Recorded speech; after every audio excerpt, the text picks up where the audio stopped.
But year after year, Christmas came and went with only echoes in my home.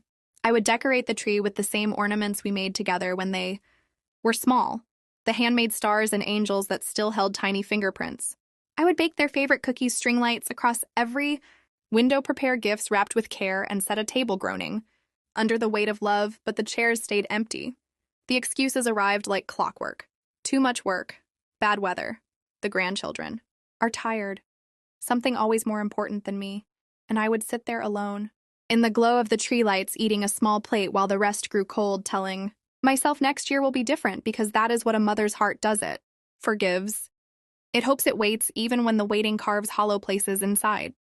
This Christmas felt different, though it truly did, in the year 2020. 4. My children called me out of the blue, their voices bright and full of promise. Mom, we are coming this time. We swear the whole family will be there. We will celebrate properly together, and those words ignited a fire in my weary soul. I woke before dawn, buzzing with excitement. I drove to the market in the crisp morning air, choosing the plumpest turkey, the freshest vegetables, ripe cranberries, fragrant spices, everything perfect. I spent hours in the kitchen, my hands moving with memory and love, roasting, basting, stirring, baking the plum cake that takes all day, the creamy mashed potatoes, the rich gravy, the sweet carrot halwa they begged for as children. I hummed old carols, remembering how they used to sing along off key, dancing around me in pajamas, and for those hours the house felt alive again, filled with aromas of cinnamon and pine and hope. I transformed the entire home into a Christmas wonderland, the tree shimmering with multicolored lights ornaments, telling stories of past joys, gifts piled high beneath it, the table set for 5 beautiful china, sparkling crystal candles ready to be lit, fresh flowers in the center, everything waiting for laughter and stories and connection. I even wore my special red dress, the one I bought years ago for a day that never came, and I sat in the living room feeling beautiful, feeling expectant, feeling like a mother about to be whole again. 6 o'clock arrived, the time they said they would be there. I smiled at the clock, called gently, "Are you close?" They answered, "Yes." "Mom, almost there. Traffic is light." 7 o'clock passed, 8 o'clock, the food wrapped to stay warm, the candles unlit to save their glow. 9 o'clock, the house grew quieter than ever, the only sound my heartbeat growing heavier. I walked from room to room, touching the gifts, rearranging the flowers, telling myself, they are on their way. They will walk in any minute with apologies and hugs and everything. We'll be all right, but deep inside, a cold fear began to creep in, whispering truths I had ignored for too long. At 10 o'clock, the doorbell rang at last. My heart soared. I rushed to open it, tears of relief already gathering, and there they stood, Ryan and Priya, my grown children. But their faces held no holiday warmth, no regret, only haste and distraction. I threw my arms around them anyway, holding tight. "Come inside, darling. The feast is ready. I will heat everything. We can still have our Christmas together." But they remained on the porch. Priya checked her watch. "Mom, we only have 10 minutes. The grandkids are with a sitter. We cannot stay long." My smile faltered, but I pushed on. "At least come eat. We can make it quick, a family moment." Ryan shifted uncomfortably, looked away, and said, "Mom, we did not come for dinner. We need money urgently. My car loan is overdue." "Priya, husband business, hit hard times. We need $25,000. We will return it soon, please." Time froze around me. I turned slowly to look at the dining room, the beautiful table laden with love, the empty chairs mocking me. Every sacrifice, every lonely night, every dream deferred, rushed through my mind like a storm.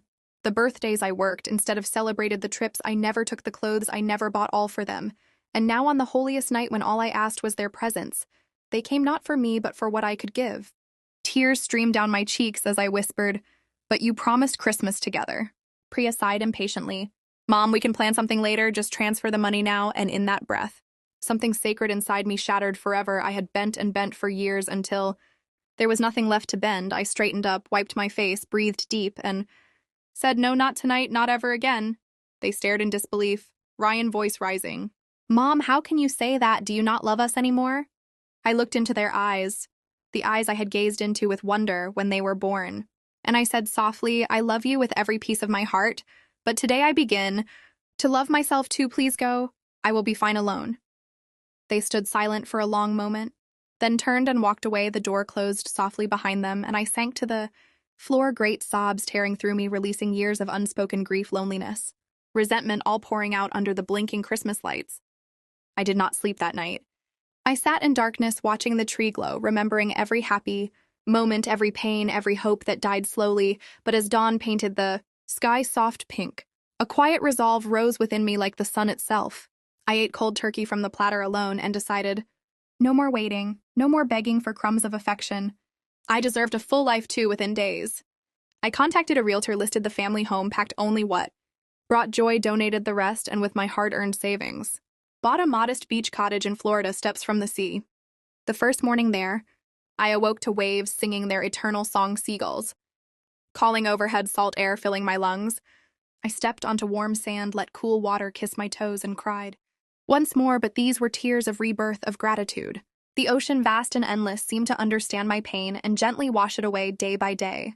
Now my life flows like the tide, simple, profound, beautiful. I rise with the sun, walk miles along the shore, collecting perfect shells, watching dolphins dance on the horizon. I sip coffee on my porch as light explodes across the water in gold, and Rose, I joined beach yoga where kind souls stretch and breathe beside me. I made friends who choose my company because they enjoy my stories, my laughter, not because they need anything from me. I picked up brushes again, painting seascapes that capture the peace. I finally feel blues and turquoises swirling with joy, my home filled with color and light and music. I dance alone in my living room to songs I love with no one watching, no one judging, pure freedom. My children call now and then, their tones gentler, more respectful, asking about my days, sometimes saying we miss you. Mom and I smile because I know they miss the endless giving, the always available mother, but that woman transformed that Christmas night. And I cherish the woman I became, strong, peaceful, whole. That heartbreaking Christmas became my liberation. The pain carved space for joy. The betrayal taught me boundaries. The loneliness led me to true companionship with myself and with life. I learned that love must flow both ways, that sacrifice without reciprocity drains the soul. That choosing yourself is not selfish, it is survival. It is the oxygen mask rule: put yours on first, so you can truly be there for others. To every weary soul listening, every parent who gave until empty, every heart that loved without return, know this: your value is infinite. Your peace is sacred. You are allowed to stop pouring from an empty cup. You are allowed to walk toward light, even if it means leaving darkness behind. You deserve mornings filled with birdsong, evenings painted by sunsets, nights wrapped in quiet contentment. Your story does not end in sacrifice, it can begin in healing. I am Sarah, living by the endless sea, breathing deeply, feeling fully. And if that painful night never happened, I might never have found this glorious freedom. So I thank it now. I embrace it. All the tears led to this laughter. The loss led to this abundance. And I wish for you, dear listener, the courage to choose yourself when the moment comes, because on the other side waits a life more beautiful than any you sacrificed for. As another sunset blazes across my ocean view, turning waves to liquid gold, I smile with tears of joy in my eyes, grateful beyond words for the journey that brought me home to myself. Thank you for walking this story with me.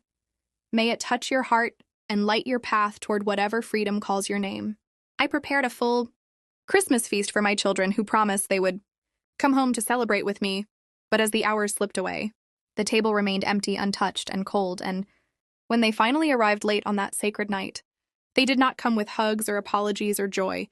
They came only to ask for money, and in that shattering moment, something deep inside me broke open, and I knew it was time to choose myself. After decades of giving everything I had, and so I left it all behind: the old house, the old life, the old pain, and I found my way to the beach where the waves whisper freedom and the sunsets heal the soul.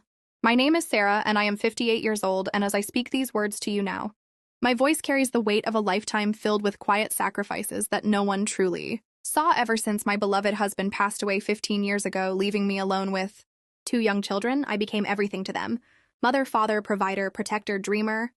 I worked tirelessly day and night, cleaning houses, waiting tables, taking any shift I could find, scraping together every dollar to give Ryan and Priya the life they deserved: good education, warm clothes, nutritious meals, opportunities I never had myself. Ryan grew into a bright, curious boy who dreamed of building things, and he became an engineer.